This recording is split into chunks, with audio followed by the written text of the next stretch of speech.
far away. I'm going to brush my hair. These actually knots out when we're doing this. Well, I mean, one of the main things is like, you know, what's it like coming to the U.S. for the first time? I mean, you guys are legends, and like, you've been around as long as Creator and, you know, a lot of the other bands, and it's like, this is your first U.S. tour. How'd it come about, and like, how's it been? It has been awesome thus far. The reason we've taken so long, I mean, we should have come here in the 80s. I mean, I think Creator, etc., Destruction, blah de blah, they all came here in the 80s. Yeah.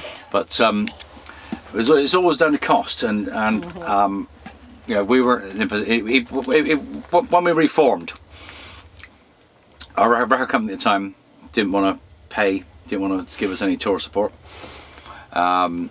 So that was out of the question then. We signed last year. We signed to, or year before last, we signed to AFM, a German label. Yeah. Very supportive. Same label as Destruction and etc. Very supportive, and so really then it was only a matter of time for us to get here. Obviously the flights are expensive. Visas. Visas. An American embassy in London. Good grief. I've never done anything like it. I know. You know, this country now is basically under lockdown, isn't it? You know, as far as, you know. Unfortunately. Yeah. As far as travellers. So yeah, we had to go. There's a big turmoil to get to the embassy, etc. But anyway, I digress. Yeah, the time was right. Our company were prepared to give us some tour support. We had a good agent in the States, Dean from Paramore, and yeah, this has been in the planning now for 5 months. So this is tonight is probably one of the smallest venues we're playing on the whole tour. It was slightly peculiar. Yeah. Even you know, back in the UK and Europe, where we sort of play on, you know, big raised stages with barriers. So yeah, you know, it's been a long time since we played a venue like this. So it was a bit strange to start with, but yeah, but you just get into it, and the crowd were a bit strange, you know, a bit distant. Nobody wanted to come down the front, but yeah, we're here and we're enjoying it very much. LA last night, which was amazing. Absolutely amazing. And yeah, here tonight. You know. But we haven't had much chance to see the country. Today we met Rusty Coons. Went to his bike shop. That was awesome.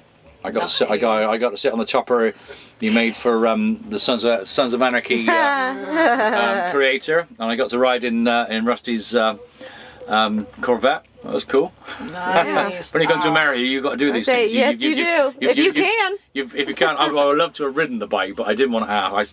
I thought, I'll ask if I can sit on it. Be polite and ask, and yep, that's fine, no problem. Well, I thought, I'm not going to ask if I can take it for a ride. It would be a bit too far, I think. You never know. So I got to ride in the Corvette in the States, so that was cool. Nice. Yeah. Well, I mean, it's kind of weird because it's like you guys are, you know, legends. I mean, I grew up on thrash, so it's like Creator, Destruction, Overkill, Exodus, Testament. I mean, you could throw any name out there. I'm like, oh yeah, I remember that, you know, when I was picking my nose and like playing, I don't know, tetherball or whatever on the field. And it's really a trip. It's like, this is your first U.S. tour, and it's like, oh my God, man, because it's like, to me, you guys are so familiar. I'm like, oh wow, this is the first time here. It's just like, it's kind of surreal. It's also very, very familiar for us as well, because, you know, we've had good responses, and so it doesn't matter where you go in the world, you always feel at home with a metal crowd. Yeah. So we've played. We've been in Japan, South America, and you could be anywhere in the world. During a gig, you could be anywhere in the world, and you get the same response. I don't know, just metal's unique, because it's like, no matter where you go, you wear the shirt, you know, someone else wears a shirt. You'll get guys, you know, like yourself, who are faithful to bands. Yeah. For years, for decades. Exactly. Whereas other genres of music, you know, the artists come and go. Yeah, exactly. And it's something new every week, and they drop one thing and take the next thing, you know. Exactly. As I say, it's the same all over the world. But it's like I communicate with people all over, and it's just like for some reason metal's like, I mean, being a woman, it's kind of hard to say like a fraternity, but it's like this thing that's universal that like no matter where you go in the world or who you meet, you wear the shirt, and it's like someone recognizes and say, oh, you know, I dig that, and it's like, nice, and then you have this like weird connection with all these people because you like the same thing, and it's really amazing.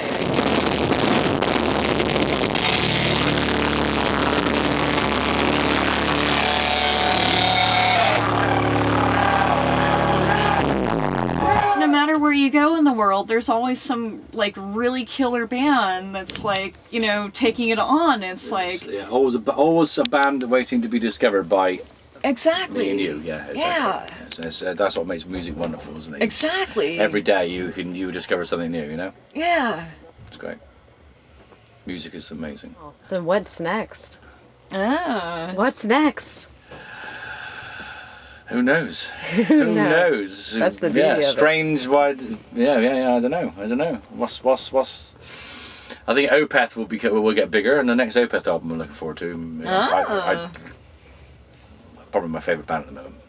And it's the T-shirt, the 3-day-old T-shirt now. Not my T-shirt. Yeah, I love Opeth. But we've yet to play with them. You know, I want to play with Opeth at some point. No, I'm not surprised. I've seen them live, but incredible. They like a lot of prog bands I like. Yes, well that's really my bag. I love. Really? I grew up in the late '60s.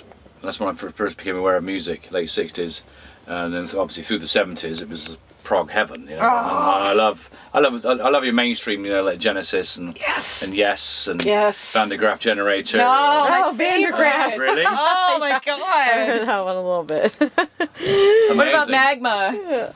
Yeah. I've not heard so much Magma, but again, it's just discovering really stuff. trippy. I got a compilation CD of a double compilation CD from Germany, I think, and that's got some stuff to be delivered, to be discovered. I think it's a question of you can't put it on and do other things. You got to put it on and listen to prog. Obviously, you can't have it in background. It's not background music. No. It's very I love Hawkwind. Oh my God, yes. Probably my favourite anytime. band ever. Yeah. We can definitely. So on that note, actually, I'm going to add. I'm doing a side project. As I say, I've always been a Hawkwind fan since I first heard. I think Silver Machine was the first thing I ever heard back in '72. So I always loved Hawkwind. So I went to a festival last year in Wales, in the UK, called the Sonic Rock Solstice. Mm-hmm. And I was intrigued by all these bands, and there was a band who comprised of ex-Hawkwind members. They're called Hawklords. Black Widow actually released their album, I believe, too. Oh right. Yeah, they did a Hawkwind kind of like pre-Hawkwind and current Hawkwind and like post-Hawkwind. Okay. Yeah. It was trippy. It was actually based on some of that stuff and some of the like artistry and different things. It was really crazy. So anyway, I came away from this festival and I thought, oh, I just love space rock. Why don't I do? Let's see what I can do. So I put an ad out on Facebook. I thought it was the simplest thing to do, easy to do, and within 24 hours I had a bass player, a female singer, which I wanted, which is the bass player's daughter, and a guitarist who I've known for years and years and years. I didn't realise he'd moved just up the road from me, and the bass player also knows a keyboard player, a crazy keyboard player, who's all the whizzy space noises. So we've got a drummer as well now, so we're complete. I've written 7 songs for the album. Well, when I get home, we're going to start recording some demos. Awesome. And it's heavy space rock. It's classic Hawkwind meets I would say probably a bit Monster Magnet in there, and a little bit of Voivod in there. Nice. We just kind of covered like you guys coming to the U.S. and stuff, but in general, like, how'd you guys get started, and like what inspired Onslaught, and kind of like the early thrash movement, and just you guys in general? Nice chance this one then. Yeah. Just arrived. Punk music, basically. I was a punk rocker when I was a kid.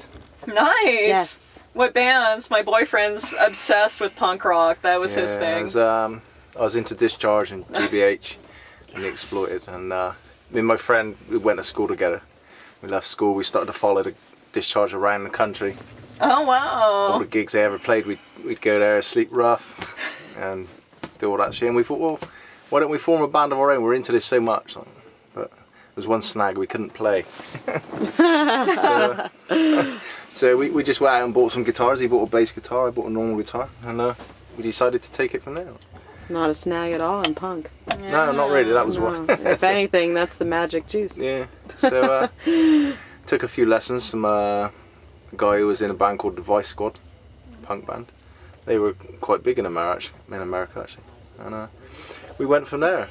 As we got better, the more the metallic edge come into the band and stuff. And How is like just the 25 years or so been? I mean, for you guys, because like thrash is really big and then it kind of died out, and metal's never been like really hugely popular except for like the few of us that just kind of stick with it. So, what kept you guys going for the 2 decades and a half that you did? And That's a loaded question. we did have a big break in between, which I guess helped. I mean, we were. I think initially the band was in the right place at the right time. The Power from Hell came out and was very well received, and it was immediately accepted as a crossover album. It wasn't a punk album. It was definitely a crossover album. I mean, and then the following year, when I joined, I injected that metal element into it with the screams and the Halford influence, nice. Gillan influence stuff, and that sort of took the band real into the realms of metal then, and we were just in the right place at the right time. There was a delay between The Force and Sanity. There was a delay, and I think by that time thrash had